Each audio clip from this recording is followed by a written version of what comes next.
I think experts are terrible sources of evidence. I think experts are great for helping us understand things, to explain things, to help us understand the evidence. Yeah. But in the end, I think it's the evidence that's much more important than what experts Evidence tell you is more about. important than the expert. That is right. Absolutely. And there's all kinds of examples where people have made all kinds of mistakes. In other words, you get the problem that the expert is held up as being the font of wisdom. They are not. Or they are up to a point. They are about some things, but not necessarily about evidence. Again, it's very much overlapping with eminence. So often experts are eminent, and if there's all kinds of problems with people being eminent as well, that we tend to, to have overconfidence in what they're telling us or what they're saying. Welcome to Think Bigger, Think Better, where we explore how you can apply insights from visionary leaders and the most provocative philosophers and scientists of our time to make your life and our world a better place. Here's your host, author and speaker, Paul Gibbons. Hey, welcome to Think Bigger, Think Better. I've got great news. The podcast is soaring from hundreds of downloads to now thousands. The biggest podcasts in the world get tens of thousands of listeners, and we'd certainly love to get there. If you like it, please share it. I'm thrilled personally. When you start any new venture such as this, invest all the time it takes to get it off the ground, you never know how it's going to go. And it's going as well as I could have possibly imagined. So thank you for your support and thank you for listening. Last week, we talked to Scott Lilienfeld about psychological myths. If you haven't listened, I found our conversation incredibly illuminating. I've got coming up scheduled Anne Hulbert, who has written a book on gifted children, and I'm planning an episode on depression and one on opioid addiction.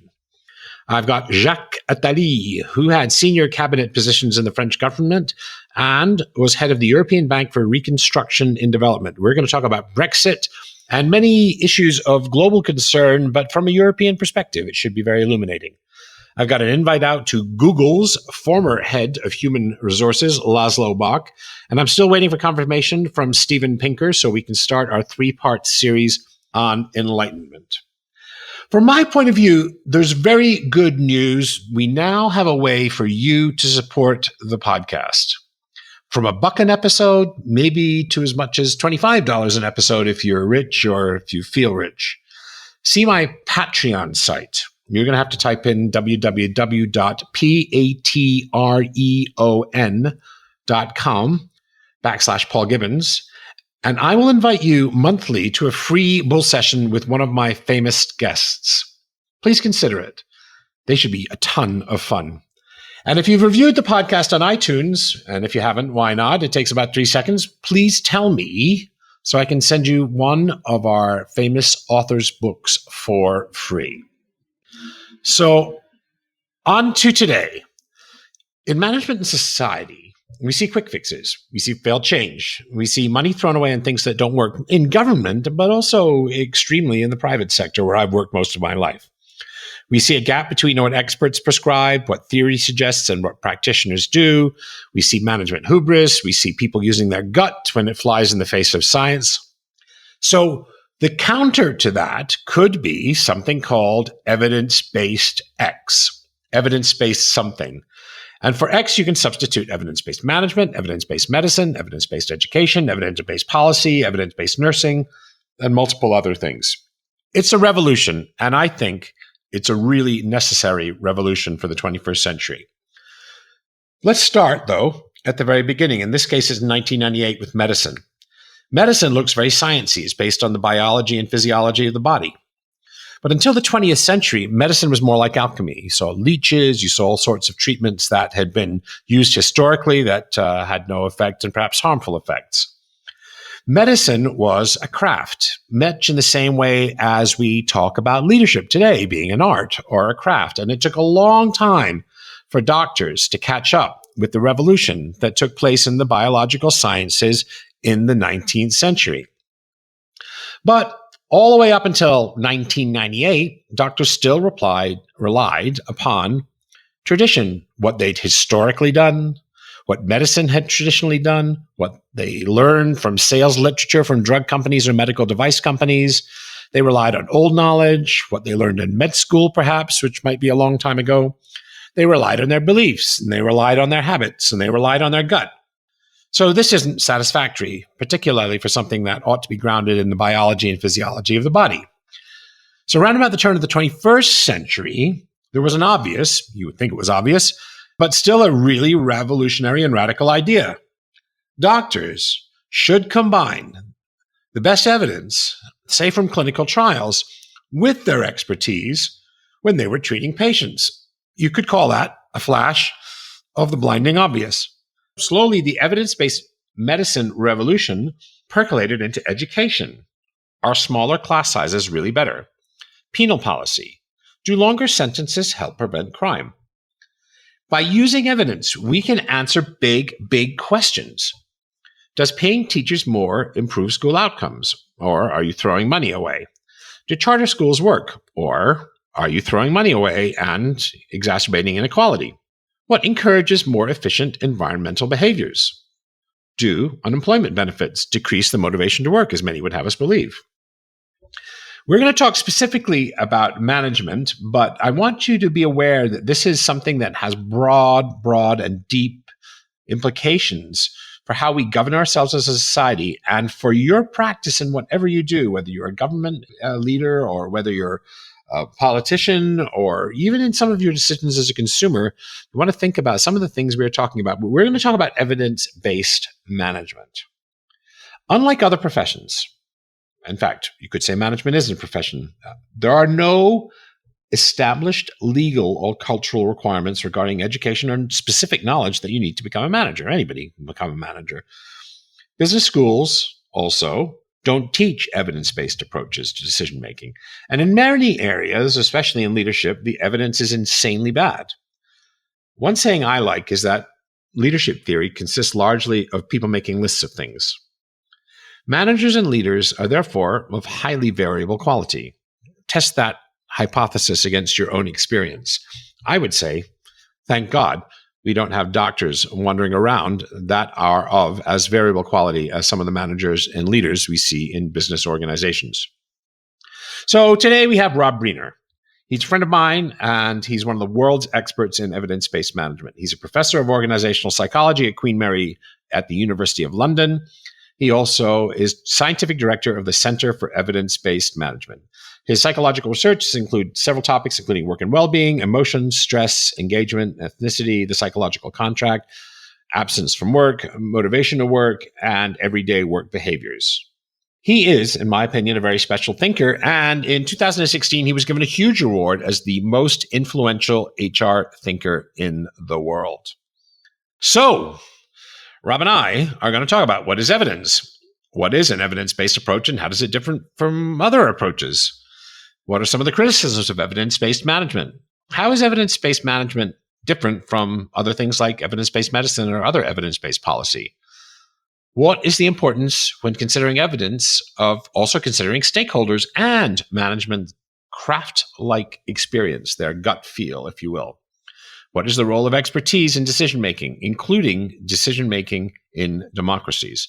Look, I'm very passionate about this subject. I've got half a chapter in my book, The Science of Organizational Change, on it. In fact, it's a pretty good 12 pages. If you were only going to ever read 12 pages on it, might not be a bad place to start.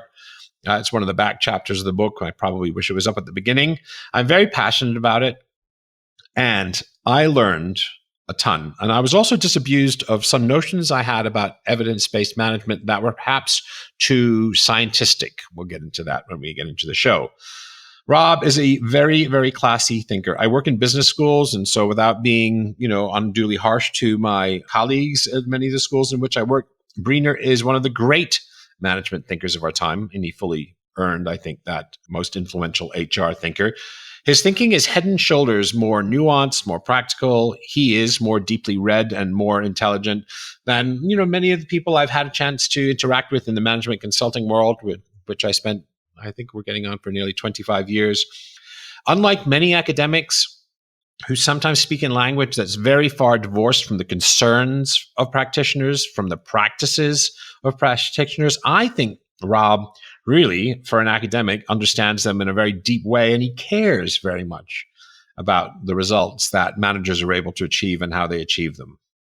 Our discussion of evidence-based management veers from the very basic to the very technical. But if you aren't a manager or a business person, let me ask you to listen for the deeper themes for decision-making in public policy and in democracies.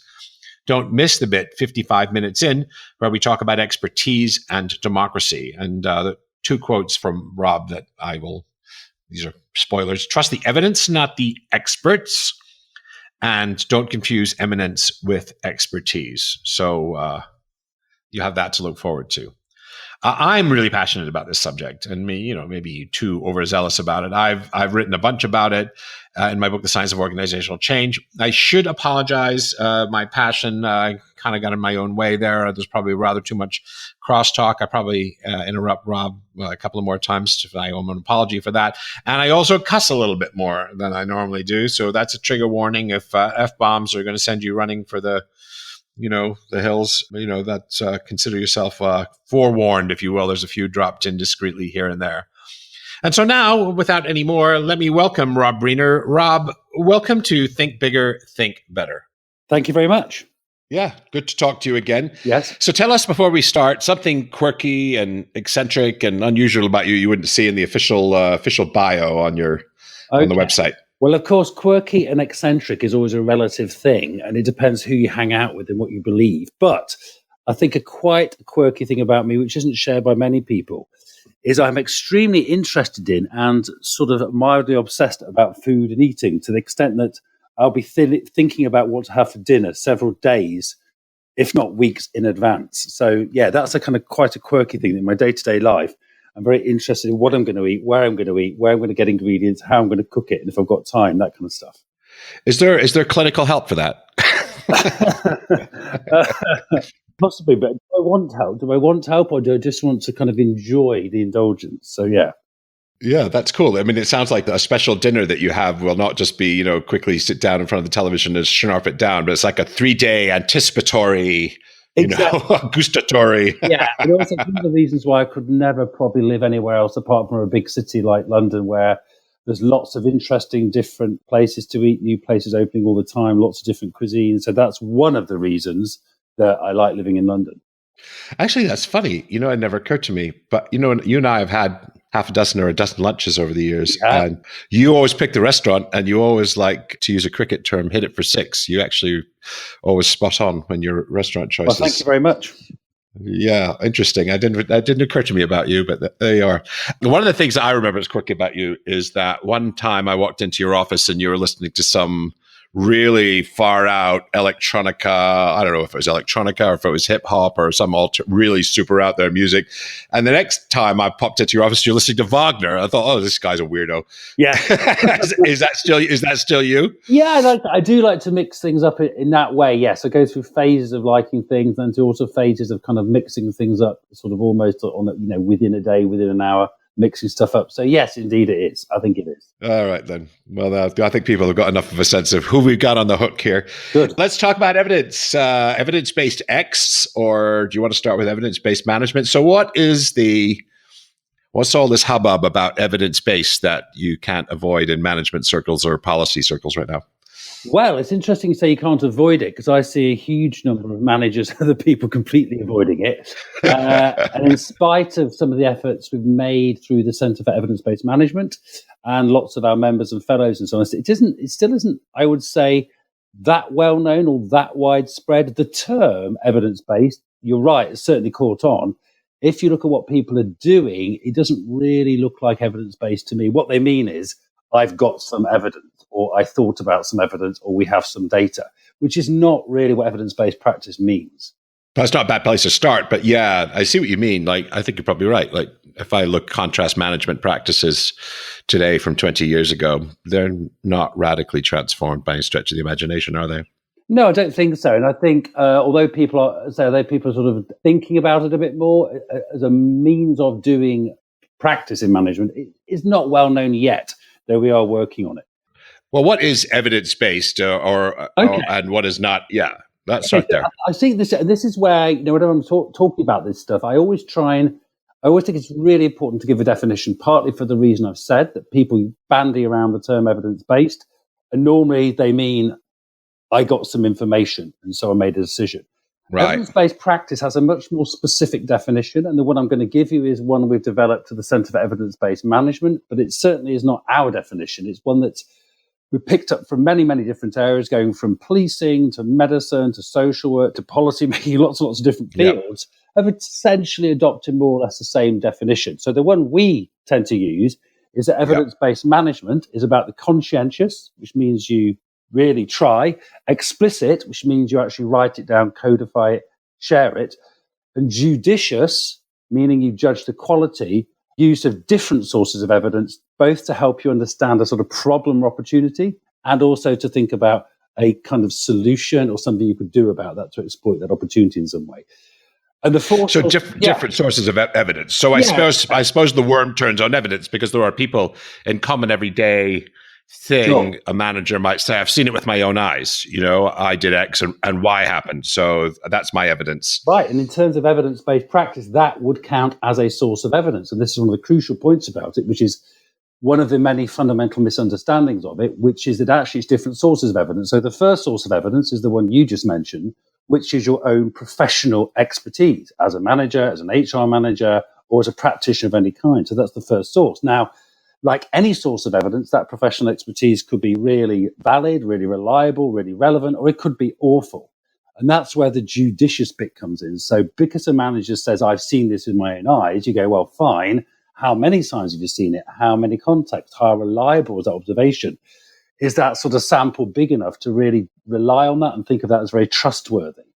So the key point is that it's not so much what the evidence is, but if it's relevant and trustworthy for that particular context and setting. So say the first source is your own expertise. So why wouldn't you use your expertise? After all, that's what we pay managers and practitioners and professionals to do. We don't want them to switch off every single memory they've got and all their bit of craft knowledge. We want them to incorporate it.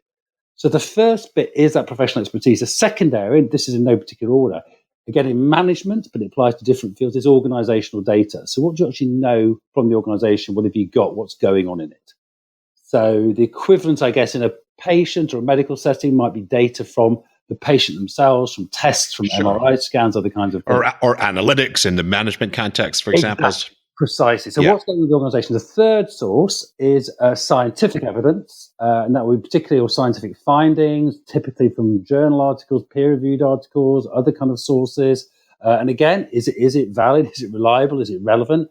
And the fourth area is stakeholders, and it will be their concerns and their perspectives. So essentially, evidence-based management, evidence-based practice more generally is trying to look across those four sources, judge the quality and relevance of the evidence and apply it to both saying what is going on, what's the problem, and also what can we do about it.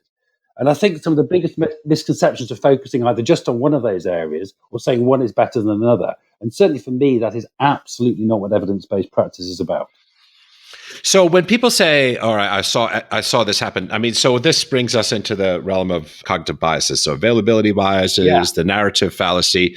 So, I mean, I guess if I say dogma or current thoughts are that human beings we're great at recognizing patterns, but we overuse that sense-making pattern recognition apparatus to draw causal relationships where, in fact, none exist. And so I think that's the difference I would want to make between someone's experience, which is a story they have about what they've done in the past and what works or what doesn't work, and something that's more systematic. So, I mean, I suppose that's the important distinction as you get higher quality evidence. So maybe talk us through the hierarchy of evidence or what distinguishes it. Yeah. So go back to that point. I mean, you mentioned that the sort of biases, cognitive biases that a person might have in their own memory. I would say those cognitive biases are potentially just as much of a problem in science.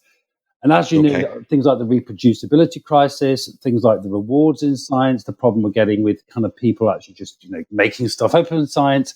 I think all these are linked partly to cognitive biases, but also partly to reward systems. So I think that the idea of sort of people's cognitive biases affecting it does come out in all sorts of ways, even in sort of things you hope you could trust, sort of like science. But the hierarchy of evidence, and this is again one of the major, I think, points of confusion in this field. The hierarchy of evidence actually comes from medicine, and it comes in particular from thinking about treatments. So if you're thinking about intervening to treat a particular condition or disease, then in fact, you'll think it's a very narrow kind of question. And for that narrow kind of question, it probably is the case that you can say, well, these kinds of designs are probably, scientific designs are probably better than these kinds. However, which evidence is better or better quality depends entirely on the question you're asking. So certainly I, and at the Centre for Evidence-Based Management, we try and get away from this idea of a hierarchy of evidence to say, yes, it's good to think about quality, but you need to always do it in the context you're in, not as a sort of abstract, God-given, this research is better than that research. That makes absolutely no sense unless you know what the question is. So I think it's quite important for people to get an idea. There isn't necessarily one kind of research or even one kind of evidence that's better than another. It depends on the question. Well, let's run through the hierarchy. I mean, sure. Okay. I mean, so not everybody will know the hierarchy. So if it's for sort of treatment, so essentially the best, highest quality evidence you can have is a systematic review, because that would include everything that's been done on that question. So if you want any piece of evidence at all, it should be in a systematic review. So that's the highest. Sure. The second highest would be something like, again, depends a bit on the question, would be something like a meta-analysis, where you statistically in ways summarize to look at the effect size of different treatments on a particular outcome. So the best is a systematic review, which would also include the meta-analyses. The next level down would be something like, again, in medicine, a randomized control trial, or even in management, you can imagine doing something like that. Only if you're interested in treatment effects. If you're interested in something else, randomized control trials are pointless. So again, it depends on your question. And moving further down, you might get sort of more descriptive studies, perhaps more qualitative stuff. If you're interested in impact of a treatment, right at the bottom, you get expert opinion. But again, that's a hierarchy. And I think it's much better to think of lots of different hierarchies depending on your question. I have at the bottom of, by the way, this is on page 274. The model Rob talked about at the beginning is on 274 of my book, and this hierarchy is on 275, more or less the same. I have below expert advice, I have cause and effect narratives from personal experience. So, and in management, I have to say, well, I slightly push back against that because I think cause and effect narratives from personal experience can be extremely reliable. Right. What about if you are going back to food? What about if you're a great cook or a really good chef or you know how to bake stuff? You may have strong cause-effect narratives about, well, does this cake look ready? Well, actually, I think the top looks a bit weird. This oven's a bit different. And actually, it could be from experience. You've been through that as a professional cook or a very good amateur cook. You might have been through that experience hundreds and hundreds of times, in which case I would say your causal narrative from personal experience is very, very high-quality evidence. So again, even in that, I think it always depends on your question and what kind of evidence you're talking about. You know, it does. And I wrote this in maybe a too scientistic way. So I have the bottom three as case studies, expert advice, and cause and effect narratives from personal experience. And I guess as a management consultant who's 25 years, God help me, in the profession, about 99.99% of what I see managers try and do is they're relying on some cause and effect narrative from their personal experience. Sure. Yeah. They're gotten some guru that they read something in the Harvard Business Review, or maybe, and even this is rare, they've read a case study. So those are, oh my gosh, in the world that I fly, in the Harvard Business Review world, the business guru world, that's all of it. I don't know anybody who says, oh, gee, I want something to happen in human resources. I wonder, what the evidence might suggest. I wonder if there's any new research, or I wonder if there are any new ideas. The gap between the work, well, I say you're on the bridge between theory and practice, but the academic, organizational psychologist, management strategist, business school professor, and what managers do day to day, from my point of view, it's a chasm. It's the Grand Canyon. Yeah. And also, what you picked up on there is a really, really interesting point. And again, this is something when we're training and teaching about this, we talk to managers about a lot. It's one of the problems is for managerial decisions, you're not like a baker. You have not been through precisely the same experience in controlled conditions so many times that you can actually learn from experience. And this is one of the real challenges for management. As you know, there are various conditions for expertise. One is a predictable and stable environment, or relatively stable environment. The other thing is extremely clear and measurable outcomes.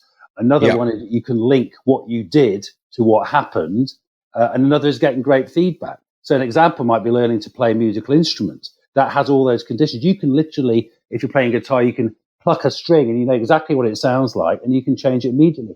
The problem for managers who are making often quite complex decisions, they have none of those features. It's a changing environment.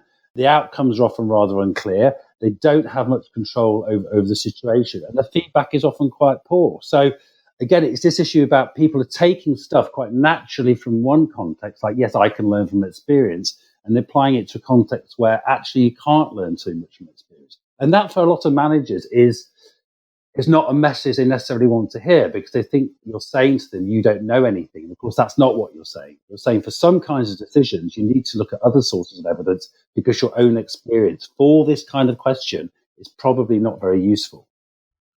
Yeah, typically, as an example, I've probably bored people with, I've given it so often in my writings, but, I get called into a call center, and the guy at the call center, the manager, says, the call center's not performing. Can you, Mr. Gibbons, really motivate my people? They need a training course to motivate them. And there are so many flaws with that kind of reasoning, but it doesn't take very long to think about all the ways that a call center can be not functioning. It can be a shitty product, bad marketing, it can be a bad strategy, it could be the managers are jerks, the working conditions, pay can be poor. I mean, there's a million different things that can be causing, a shit product. And a lot of those, but very common, the diagnosis of the problem will be, my people need to be motivated. And then also implicitly, they're making a cause and effect relationship between employee motivation and performance, which, if you're an organizational psychologist, probably the second day of the course, you learn that the link between motivation and performance is, far from crystal clear, and it's certainly not one way. And so that's, I guess, what I'm trying to counter, indeed, with some of my writing, is this idea that, I've been doing this for 25 years and I know what's what. And if my call center's not working, well, we better well motivate people, and we'll get this guru guy, Paul Gibbons, to come in and, spread some pixie dust on them and motivate them. Yeah. And just such bollocks, and they're wasting their money. And again, and that example, again, with the cause effect narrative, I think also what you picked up in that example, which I would agree in my limited experience is quite a common one, is that there's not sufficient focus on what the problem is. Right. So in that sense, what someone has done is not only gone for a cause effect thing that may or may not be there, they've said, well, the problem is people aren't motivated. Well, there's a lot of leaps in logic from saying, no kidding, right? We've got problems with customer service quality, or with people who've got high turnover, or people aren't making as many calls. It's a big thing from saying that is a problem to what might be causing it. So again, in our training, we spend a huge amount of time trying to get people to really focus on, stop thinking about solutions, think about the problem. And in fact, in some of the exercises we do, we get people to sort of use a real example. And we sort of spend half a day saying, you're not even allowed to think about the solution yet. And it's astounding how much people want to do that. They want to get quickly to let's fix this, not what is the problem. And the idea, this comes back to things like cognitive ease and system 1, system 2, and those kinds of ideas, that actually it's just more effort. It's much more effortful, I think, thinking about and trying to get evidence for and understanding the nature of problems. That's kind of quite hard work and quite boring. It's much more fun to do stuff and fix stuff. And that's what people often tend to want to go to really, really quickly. And inevitably, if they do that, the chances they've identified the problem are quite small. The chances the solution they're imposing will fix the problem is probably about zero, because they don't know what the problem is. So I think those sort of, again, this kind of, to me, quite natural things we want to do is fix stuff, make things right. Great. But actually, what's the problem? And of course, the time pressures are, I think in my book, I talk about that sort of evidence people and the I've got a job to do people. And you say, well, have you considered this? And have you considered this? Yeah. And if I can curse on my own podcast, I guess I can't curse on my. They say, fuck off, mate. I've got a job to do. I don't have time to stop wasting my time with this thing. I mean, and those pressures are, of course, real. And what it means is people do the same thing over and over and over again. If I've got a hammer, it must be a nail, blah, blah, all that kind of stuff. Yeah. And it also means they do quick fixes. They sort of, and again, like most quick fixes, don't work, and you have to try and find another quick fix and another quick fix. And for me, I don't think my sense of this is that it's not an individual manager problem. It's the way in which managers are incentivized and rewarded. So if you're rewarded for doing things fast, if you're rewarded for getting things done rather than for doing what works, then of course you're going to try and fix things really fast, because that's what you're rewarded for. If you say to your boss, well, I've been trying to work out the problem for the last 2 months, in some contexts that might be quite appreciated. In other contexts, like, what the hell are you doing? Just do something about it. Absolutely, so I think it is around. Don't bring me. Here's another people. piece of management dogma, right? So the kind of people who follow sort of go, "Don't bring me problems, bring me solutions," which is, of course, terrible advice. Yes, it is. It is. And of course, all this stuff, again, I'm sure you're familiar with it, or some of your listeners are, this idea of solutioneering, which again is very important with evidence-based practice in general, so evidence-based management, where, because in the example you gave, you define a problem by the absence of the solution. Like, the problem is our staff aren't motivated enough. No, that is not the problem. The problem might be you're losing customers. The problem might be, as I said, the quality of customer care. That's the problem. A 5 whys kind of analysis, as they talk about the system. Is not, you don't have training. So I think that kind of rush to solution, and the idea that there are lots of solutions out there that potentially seem, at least superficially, quite appealing, I think drives people to define the issue around the solution they don't have.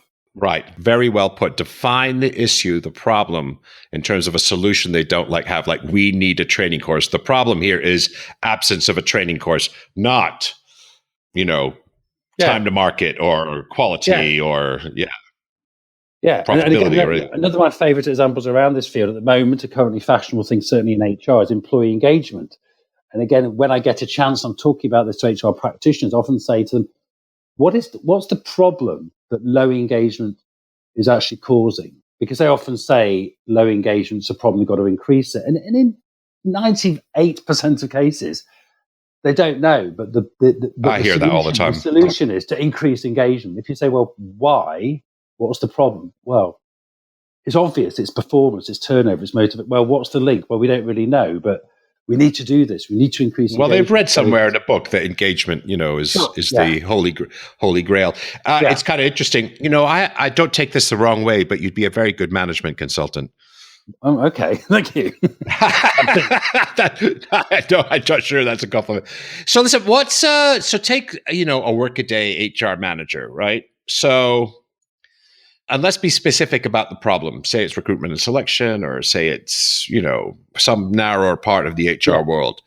What's an evidence-based practitioner doing that someone who's perhaps less schooled in this way of thinking about business problems, what are they doing? Yeah, okay, great question. I was actually doing a session on this week for part of the UK civil service, HR.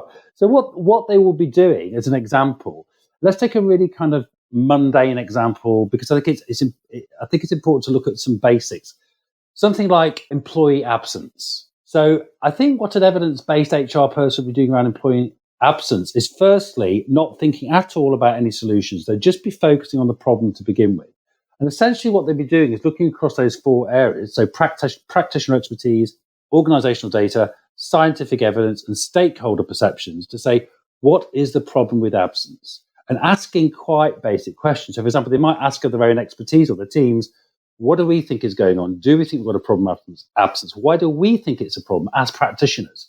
Then looking at organizational data. What actually is the rate of absence? What are the trends? Are the patterns? Can we see anything going on that makes us think it's a problem? And if there is absence going on, and it's 5%, 6%, why is that a problem? Why actually is that a problem? Maybe it is, maybe it isn't. Again, scientific evidence. What's the scientific evidence that organizations that have higher or lower absence actually, what problems does that cause? And also stakeholders. If you go to your customers and clients and say, look, we think we've got a problem with absence, what do you think? And they go, gosh, we don't even notice it. Yeah, kind of, that's pretty interesting. Or they say, well, we do notice it because there's total discontinuity of when we fix things. So you do that across those 4 sources, and again, always thinking about the reliability and quality and trustworthy evidence. Say, firstly, have we got a problem? What kind of problem is it? If you think so that's a problem definition part. You're talking to stakeholders. You're looking at the data, like what are our absenteeism rates. You're looking at relative data from other things. So you're getting some things. You've got evidence, and the difference between evidence and data, as you're describing it, I think I'll try and clarify it for listeners, is data is actually like what's happening. We're talking about evidence. What we're talking about is causal relationships, really. Like if I do X, Y will happen, kind of, right? And I sort of tend to, although there are all sorts of technical distinctions you can make between evidence and data and information and stuff like that, I sort of tend to say it doesn't really matter that much. Let's just call it evidence.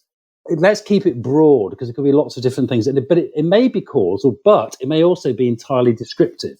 So, for example, you might look in detail at your sort of absence trends for the last year across thousands of employees in hundreds of locations, and actually really that's data. Yeah, but you really would describe in detail. You're not even at this point interested in cause and effect. You may just say what is going on here, what might be going on. It's higher there than there. It doesn't mean it's a causal effect. It's lower here. It goes up at Christmas. It goes down at Thanksgiving. Whatever. It's sort of getting a sense of what might be going on. As a scientist, that would be the first step of the scientific method. The first step of a scientific investigation would be to observe the world in a systematic way and make some hypothesis about what might be going on, what might be happening here. Well, that would be the ideal of science. It doesn't happen so much, but that would be the ideal. Doesn't always happen that way. Yeah. So certainly the HR manager or HR team that we're doing that would really get into what is this problem, what's going on. And indeed, what might typically happen is once they've done that, they may realize, well, it's not the problem we thought it was, or it's actually two problems. It could be three problems. Which is just save them a shit ton of money, right? Potentially, or what we see in the kind of headline figure of absence is actually a whole load of really long-term absences. Our short-term absences, they're kind of okay. It's 3 days a year. That's fine. We think it's okay, isn't it? Yeah, I don't know. It's long-term. So what are those long-term absences? And immediately when you see that in the data, that's a completely different kind of problem than if you just treated it as another kind of absence problem and threw different things at it. So once you were reasonably clear about what the problem might be, I guess the issue is then again going through those same four sources of evidence or data again is to say what might the solutions be? What do we know from science? What do we know from our experience? What does the organizational data say may be the solutions? The things we can manipulate and change. And that's where you're right. That's where the more cause and effect come in. And also what do our stakeholders think of the solution? So for example, what do managers think? Great potential solution to absence is to do return to work interviews. And you may talk to your line manager and say, you know what, we're the HR team. We've decided if any member of your team is off for more than 2 days when they come back to work, you have to interview them to ask them why. Your line managers might say, you know what, we're not going to do that because A, it takes a lot of time, and B, I'm not the absence police. I've got trust with my team members. If I start interviewing them, sure, it might reduce absence, but they're no longer going to trust me anymore. So again, talking to stakeholders in that sense is partly about, say, asking them in their experience and understanding, and given their concerns, is this solution in this case actually going to work? And they might have some incredibly valid, reliable, and trustworthy views that you might take into account. So this is the key thing to me about evidence-based practice, whether it's in medicine or any kind of field, is it is so crucial to look across those sorts of information. And the parallel, I guess, would be with medicine. You'd also try and look at what the patient and what their family thought about the treatment or intervention, what their views were.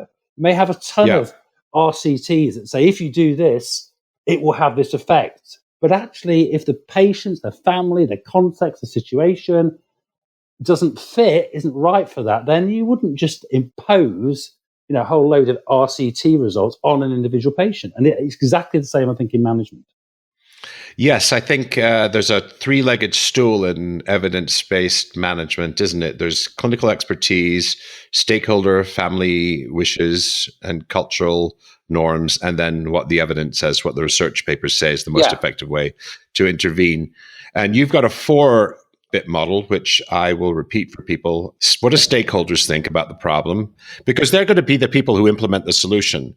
So having an expertise or some HR guy weighing in and saying, I'm from HR, here's what you ought to do, and then praying to God that the stakeholders accept the solution as rational. And it's your employees, and it's also your customers and clients, and it might be the wider community. There's a lot, for organizations, there's potentially quite a lot of stakeholders there.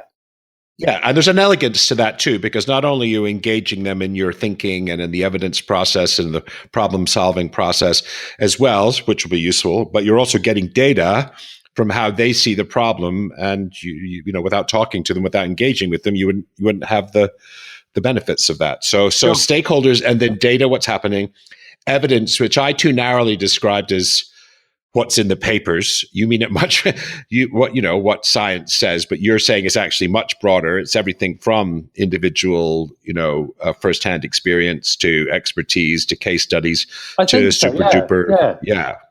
And then experience, like, what does you as a manager I write a little bit about this. The leadership and management as a craft, like you use a cooking example about it is like, okay, let's not disregard the fact you've done this for 30 years and you have, deep craft-like knowledge of what works. And I think that's the thing that managers really freak out about when I read some of the stuff on LinkedIn about it is you'll post something on evidence-based management or some other guy will, and then there'll be these horrified managers. You're going to turn me into a robot and all of the things that I value about myself, which is my experience and my management as a craft. And you're going to throw that all out. And I'm going to be some guy that's just going to have to, look at the, annual review of organizational psychology and do what these academic twerks, want me to do. I don't want to do, I've got a bloody job to do. I don't want to live my life like that. So that's they're horrified, sometimes. And that I think is a misconception what evidence-based management is, as I've just described. It is, but I understand what would you, that reaction, and I'd have to say. Of course, yeah. I mean, that's their identity is I'm a manager and that confers upon me.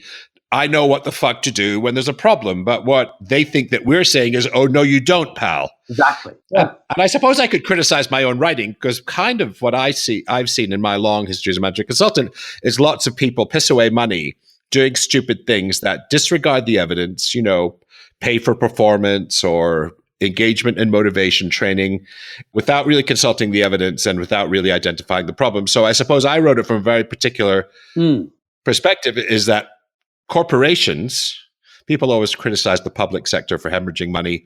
I don't think they spend enough time in the private sector. The amount of money they hemorrhage doing stupid things, which they haven't consulted the stakeholders, they haven't got any good data, they don't understand cause and effect, and they rely over heavily, I think, on their own sort of godlike experience about I've been doing this for 30 years and I know what's what. And if I don't know it, it's probably not worth knowing. And so I guess I was addressing myself at that particular kind of manager leader when I wrote my stuff.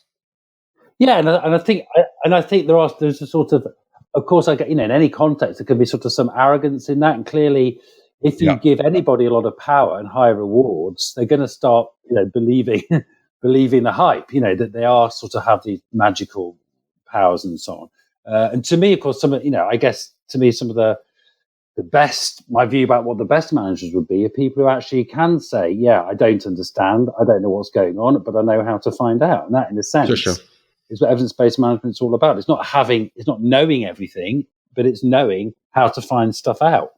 And that's the fundamental difference, I think.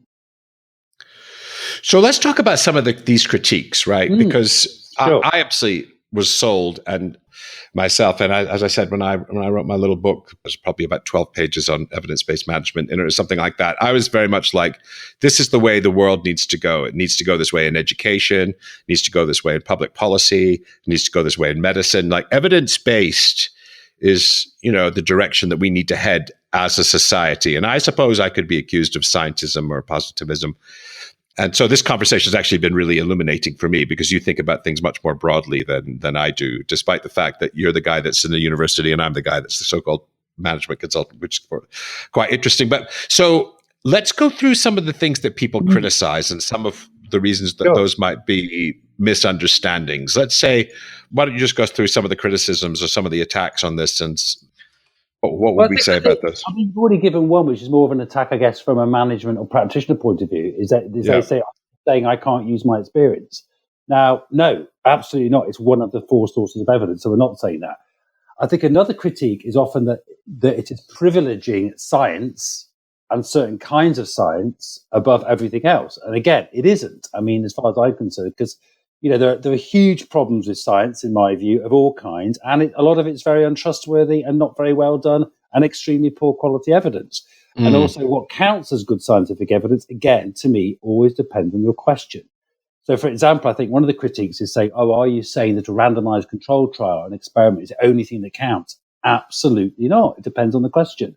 So I think a lot of these criticisms are sort of slightly decontextualized. They think that evidence-based practice is a completely fixed thing which prioritizes certain sorts of knowledge above others, and that it has to be followed. It's like a diktat. Well, it isn't. Evidence-based practice is about what people do using different kinds of evidence and information depending on the questions and the problems they're actually facing. So that's another critique.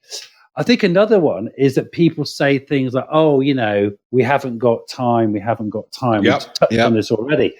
And again, one of the responses is, well, do you want to do what works, or do you just want to do stuff? Now, if you want to do stuff, that's fine. If you want to do what works, then yes, it takes time.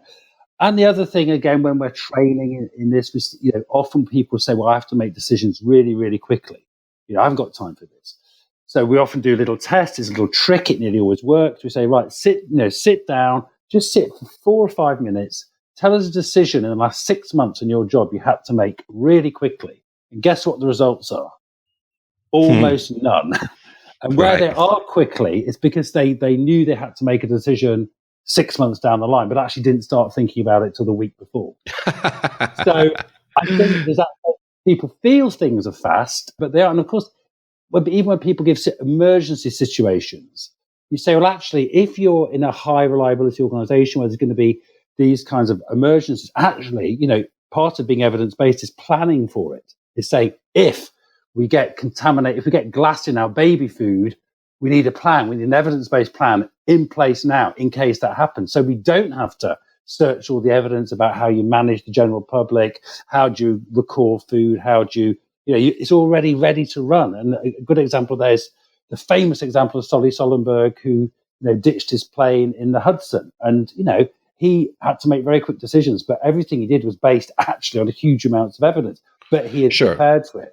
So I think that kind of, I got to do things fast doesn't quite sort of wash for me. I think they're probably some of the main criticisms. And I think the great thing is once you actually say, let's work on a real problem that you're dealing with right now in your organization, I think usually all those criticisms just wither away.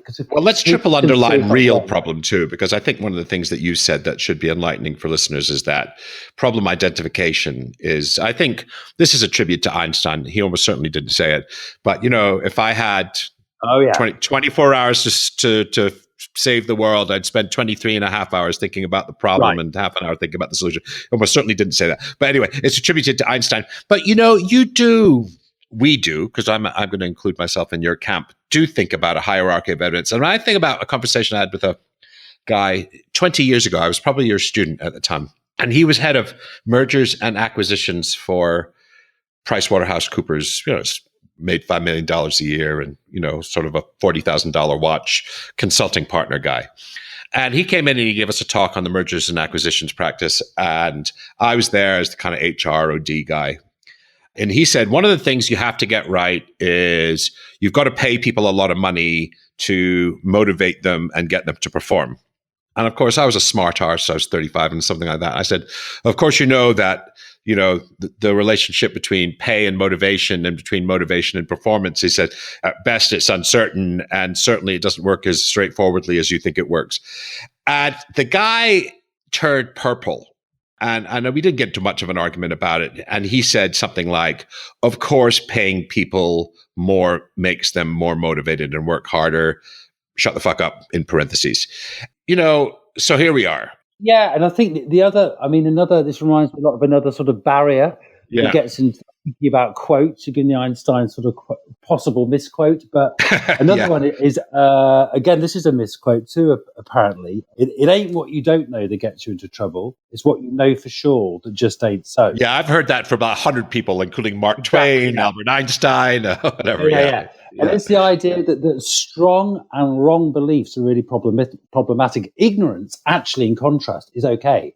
Because typically ignorance means you're going to try and find out. And the huge danger, I think, in any practice, whether it's a consultant or a manager or a doctor, whoever it is, or an educator or a policymaker or a politician, dare I say it, the huge problem is having these very strong beliefs that you actually haven't really checked out. They could be correct, more or less, or they could be terrible. But I would say my quality of evidence is higher than his. Like he's got his, gut and his quote unquote experience. Like I've been doing this for 40 years.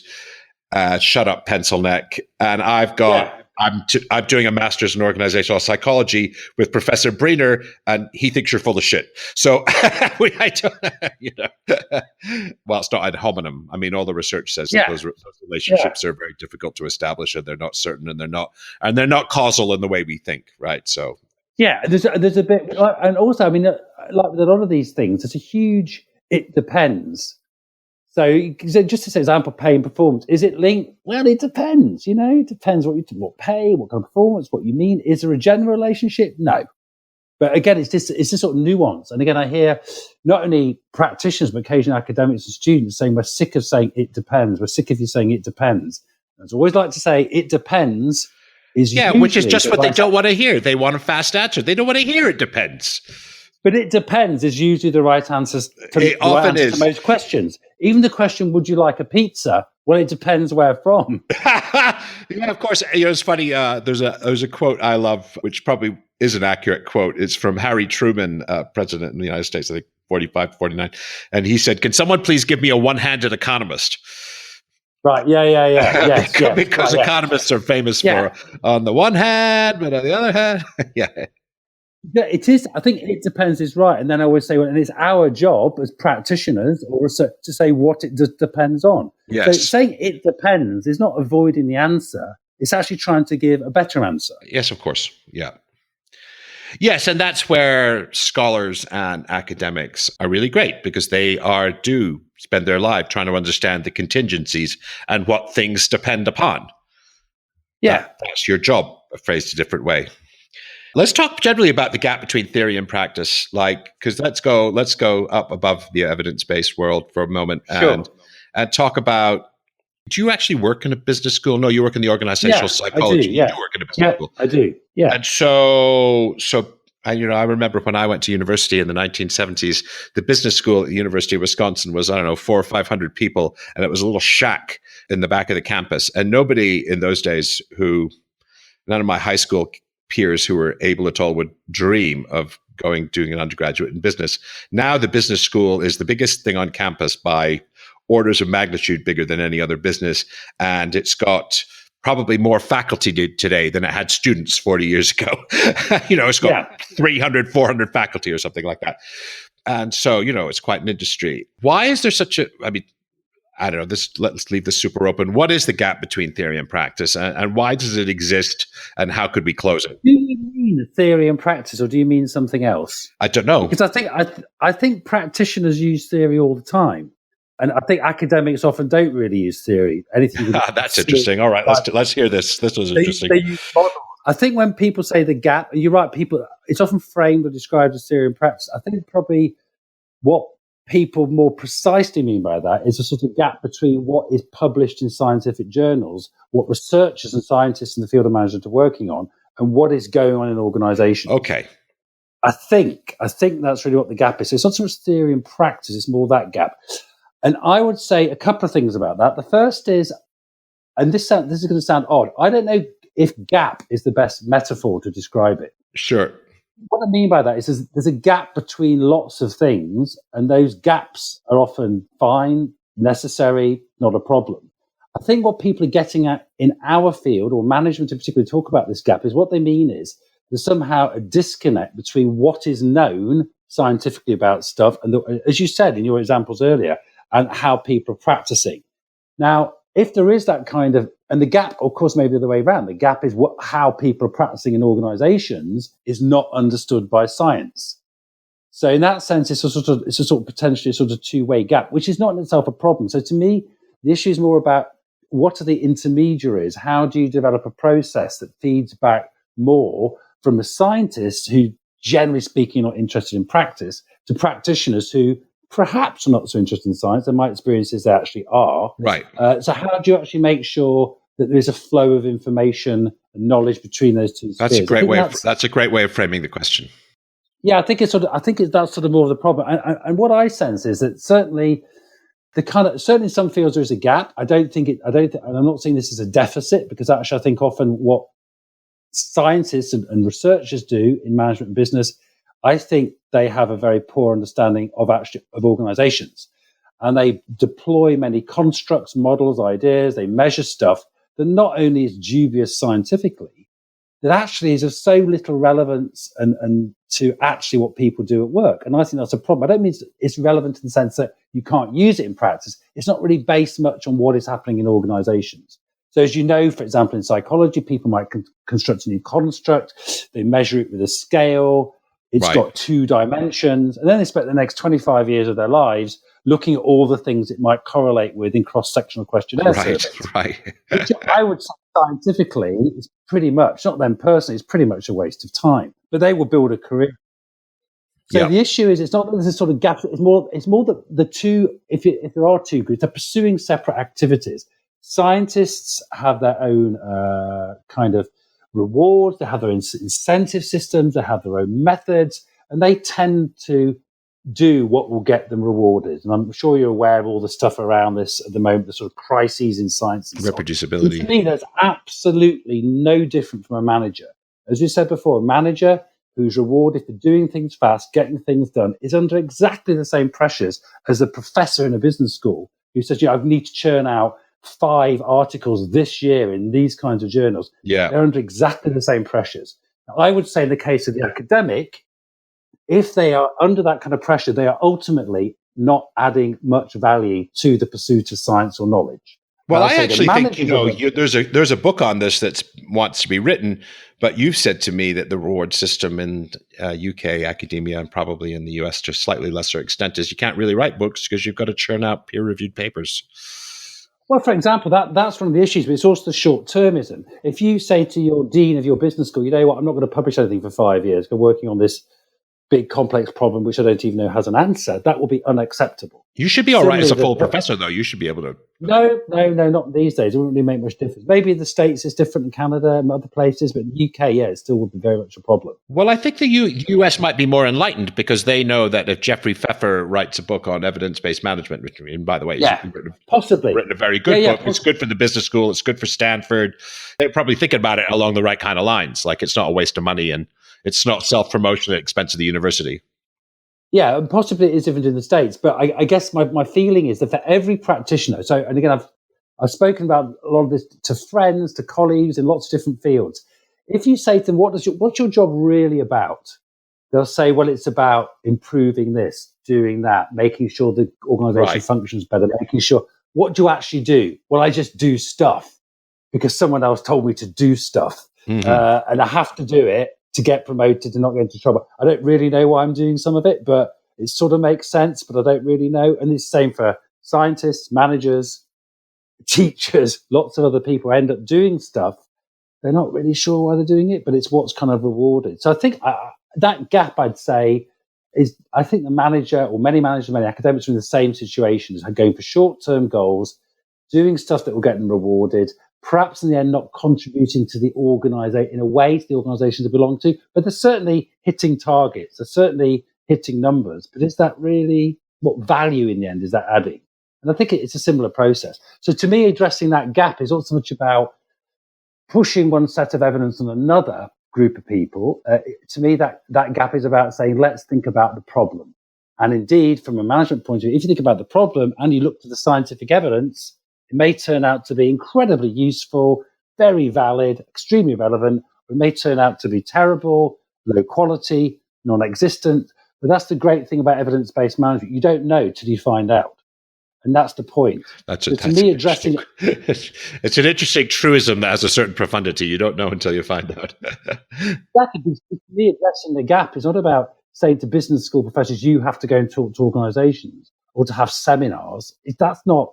You have to start with what people are trying to do and what people are trying to tackle with. That you start with that. Then you say, okay, what evidence might help us? And indeed, what business schools produce may be one of those sources. It's certainly a source you should look at, but it's to push it around to try and force it on people. I just don't think works. You have to start from where people are and the problems they're dealing with. Well, it's funny. One of the things that I'm thinking a lot about today is the interaction of expertise with democratic processes. And we've got a huge problem in the United States and basically the world is you've got expertise, say it's the EPA, say it's the Center for Disease Control and Vaccination, say they're economists, say they're people who are experts in criminology who understand something about the way the prison system ought to work, whoever. You have expertise, and then you have politicians, and politicians are following what Keynes called animal spirits to a large extent. They're not experts. And you have people who, something as complicated as Brexit, they don't understand it. But what's not working today is, trust me, I'm an expert and this is what you should do. It doesn't work in climate change. It doesn't work in vaccination. And so one of the things that we really, I think, wrestle with probably this is the project for this century, is how we reconcile expertise, which is demanded of us in a really complicated world. I mean, the world, the consumer world, the voting world, the global, whatever you want to call it, is much more complicated than 120 years. The day-to-day life of a human being today is a lot more complicated than 120 years ago. And so we want to engage people in decisions that are morally relevant to them, in which they have a stake. But also, we don't want to disregard the fact that there are people who know shit.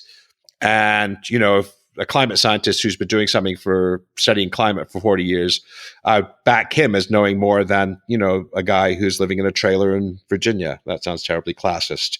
But we want to engage that guy who's living in a trailer in Virginia with the expertise in a way that's different than we do now. And that seems to be, this almost goes back to Plato as how he thought society should be run. He thought democracy was a very bad idea because you'd have people who were basically ignorant making decisions about the future of the world. And to some extent, that's the way the world seems to be going with, sort of Trump-like things and Brexit-like things, is that, so that's our thing, is how do you, because we trust experts less and less, but we need them more and more, which is a weird thing, right? We actually, the more complex the world. I may give you an answer that will surprise you. I don't think we should trust experts. All right. Talk to me about that. Okay. One of the problems with experts and expertise is, not always, but generally speaking, most experts have been doing their thing for a long time, right? Which is what makes them experts. Yeah. They are super biased. They are super predisposed to bigging up their subject, their area, the phenomenon, the thing they're studying. It's really rare you get, say, an expert who says, I spent 30 years of my life doing this thing, and you know what? I've just realized it's all a bunch of bollocks. Right. I think it probably sometimes happens, but it's rare. So going back to cognitive biases, one of the problems that I think we shouldn't trust experts. Yeah. I think experts are terrible sources of evidence. I think experts are great for helping us understand things, to explain things, to help us understand the evidence. Yeah. But in the end, I think it's the evidence that's much more important than what experts evidence tell you is more about. important than the expert. That is right. Absolutely. And there's all kinds of examples where people have made all kinds of mistakes. In other words, you get the problem that the expert is held up as being the font of wisdom. They are not. Or they are up to a point. They are about some things, but not necessarily about evidence. Again, it's very much overlapping with eminence. So often experts are eminent, and if there's all kinds of problems with people being eminent as well, that we tend to, to have overconfidence in what they're telling us or what they're saying. And the problem is, and there's been a few studies of this, even in business and management, if you take academics as experts, often they actually don't. Why would they really understand the entire body of scientific evidence? They just don't. Because why would they? They're not walking meta-analyses machines. They do their own thing. They do their own studies. They may be very successful or whatever, or not so successful in that, but they just don't. They're not walking around constantly evaluating every single piece of published and unpublished data about question or issue. So they're just not very good sources of evidence, because, as always, what is important in any context is it's the body of evidence that counts, not a single study, not a few studies, not a few data points. It's everything you can get hold of. And generally speaking, experts just don't have that. I think that's I'm not saying experts aren't useful for some things important. Of course they are. But I think we give them too much emphasis, perhaps. At the same time, I agree that some of the anti-expert stuff is actually more anti-science stuff, and that's a different problem. That is a different problem. So it's interesting. I mean, one thing I suppose that should give us some pause for hope and some pause for humility is the adaptation of evidence-based practice in medicine. Even though medicine is, like, on the face of it, like super duper sciencey, much more than business or social sciences, has not gone down. It didn't go down, like a spoonful of honey. It wasn't as if there were, 500,000 doctors in the world said, "Oh, thank God," in 1996 when the seminal paper was published. "Oh, thank God, and indeed finally told us what we're doing wrong. Yeah. Oh my God, I'm so grateful to you." No, the doctors, ostensibly sciencey, were basing their medical decisions on tradition and what they learned in medical school 40 years ago, and what their buddies were doing, and what the drug companies were paying them to prescribe, and, not evidence-based by, I don't want to say by any stretch of the imagination, that's probably hyperbole, but you know what I mean? Not nearly as evidence-based as you'd think a sciencey type procession should be. No, it's certainly not evidence-based in the sense of adopting an explicit model of decision-making. Right, no. Yes. And so I think that's changed a lot. It's changed a lot, but I would say even in medicine, there are still really serious problems with how evidence-based medicine has played out. Right. And how it's evolved, which I think in evidence-based management we can kind of start to learn from. And I think one of the ways it's played out, and it has been very hard, is that there has been a sense in which medical practitioners feel that there are some evidence police who are sort of telling them, this is what science says. And by the way, you mentioned it before, I think science says is a sort of really hollow phrase. Because science says, so science doesn't say anything, and it's just information that sort of might point. Yeah, science says it's like supposed to be the trump card, though, right? Now. It's supposed to be the argument, the trump card. Research says. Research says, science says. Yeah, we know from science, and that these are my trigger words for if somebody might be full of shit. BS. Right, exactly. So trigger expressions. But the point is, I mean, I think there was a sense in which is like, you doctors, you medical practitioners, you're useless, you do terrible stuff. We're going to tell you what works. Here you go. Here's some meta-analyses. Here's systematic reviews. You have to do this. Now, obviously, in some contexts, some ways, that's very, very sensible and a good idea. However, when the science is weak or flawed and consistent, it then irritates the hell out of practitioners. Say, what are we supposed to do with this? Yeah, exactly. So I think that's partly why there's been a re-emphasis in more recent years in evidence-based medicine towards thinking more broadly about evidence, really taking the stakeholder stuff seriously. Really it's growing up, right? It's growing up. I mean, it's 25 years old, maybe yeah, not. And I think that's something we can learn. So I think, as you mentioned, I think management's going through a bit of a scientist or being in awe of science, kind of phase at the moment with things like big data analytics, experiments, nudge, randomized controlled trials, where there's a bit kind of in awe of, they did an experiment, or Google did that. It was amazing, And you kind of think, wait, look, this is just one study, one piece of evidence. That's great, but you've got to incorporate it with these other sources because they could radically change the way you understand that evidence, look at it, and most importantly, the way you use it to make decisions. So picking out bits of evidence from whatever source and saying they're the best, they're the greatest, they're the most important, is to me always problematic. And I think to some extent that has happened in medicine. And as you said, I think it's now maturing, it's going to another phase. Hopefully in evidence-based management, we can jump a few steps and say, look, let's not force this evidence, scientific evidence, say it's about a much bigger picture than that. I've learned so much from this. One of the books, I started this Truth Wars book 18 months ago or 14 months ago. And one of the books, I had a long list of titles and topics. And one of them was The Evidence Revolution, which is going to be a look at this from evidence-based management, evidence-based medicine, evidence-based policy. Yeah. And I chose to write the Truth Wars book. I don't know, maybe it wasn't a good idea or something like that. But I've learned a lot from it, even as someone who maybe, let's say, aspires to be an expert in this stuff. Certainly interested in it. Certainly I've learned an immense amount talking to you. And it seems to me that you have the right kind of, I had a whole chapter of questions I was going to ask you about scientism and positivism and all those kind of critiques. And it seems to me that, none of those could be accurately leveled at you for your approach to things. And a lot of the critiques in some of the papers I've read on evidence-based management, they seem to be wide of the mark from the way that you discuss it. So I'm hopeful. Me and the sense of evidence-based management. We always say, don't be the evidence police. This is not about perfection. It's not about making a perfectly informed decision. And in a way, it's horribly. People sometimes say when we've done a session, they go, God, this is just really obvious, isn't it? And we go, yeah, it is so obvious that we find it really hard to do. Yeah. And in essence, it's just about making a better informed decision. That's it. Well, this has been great. Do you know this guy, Scott Lilienfeld, by the way, next week? Do you know him from Emory University? Do you know what? Yes. Yeah, I got him next week. In fact, I think I have him tomorrow. I'm going to interview him tomorrow, but I'll probably go out a few weeks after you because I think he's an interesting guy.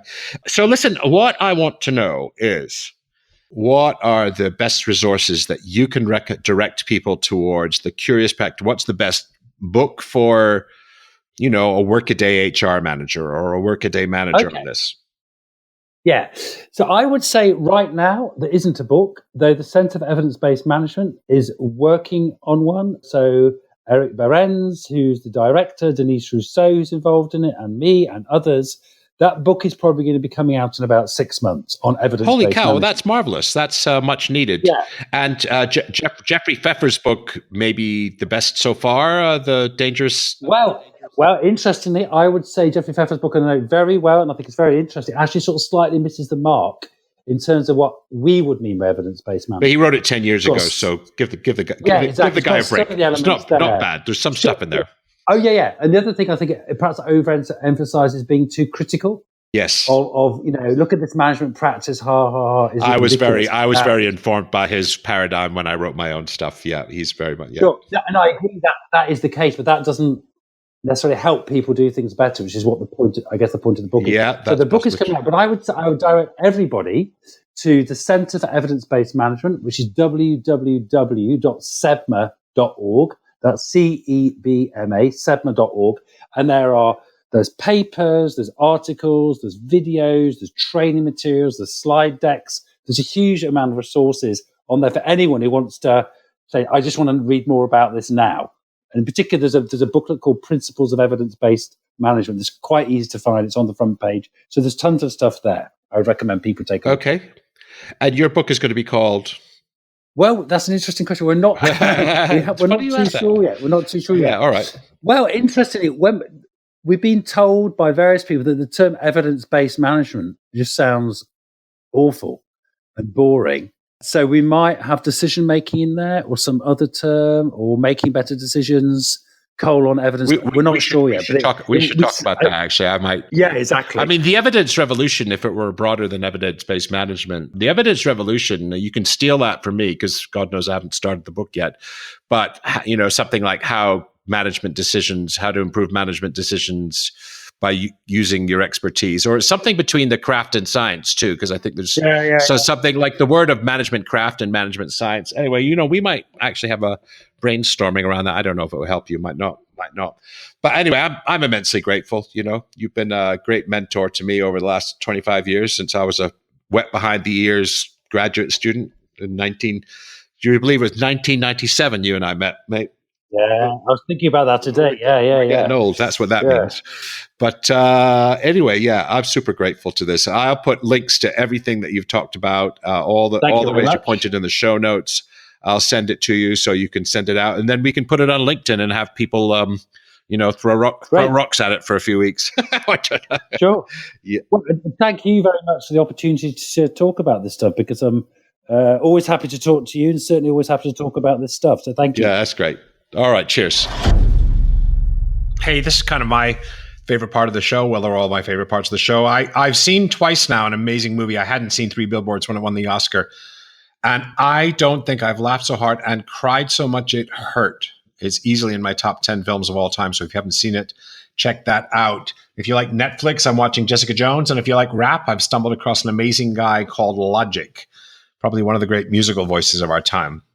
One great book I'm reading is called Red Mars, my top sci-fi book of all time. And I'm reading Fire and Fury, which is a fascinating, though it's somewhat salacious, tale of Bannon and Trump during the campaign and early days of his presidency. He writes superbly, and while you might question his method, there's lots of he said, she said in it. It's a gripping read. On the more intellectual front, I'm still reading Enlightenment Now by Steven Pinker in preparation for my interview with him. And I'm reading a very engaging New York Times bestseller called Thank You for Arguing, a look at rhetoric from Socrates to Homer Simpson. And on the way out, again, I know, it's boring. I will quickly mention the 3 ways you can support this. Liking and sharing the podcast, attending my Patreon site and contributing from $1 to $25 an episode, and reviewing the podcast on iTunes. So I thank you immensely for your support, and I thank you immensely for listening. And that's all for this week. Thank you. To celebrate the launch of the show, and to thank you all for listening, I'm going to be giving away books. Lots and lots of books. All you have to do is leave a review in iTunes. We're going to raffle off a book every single week for 12 weeks.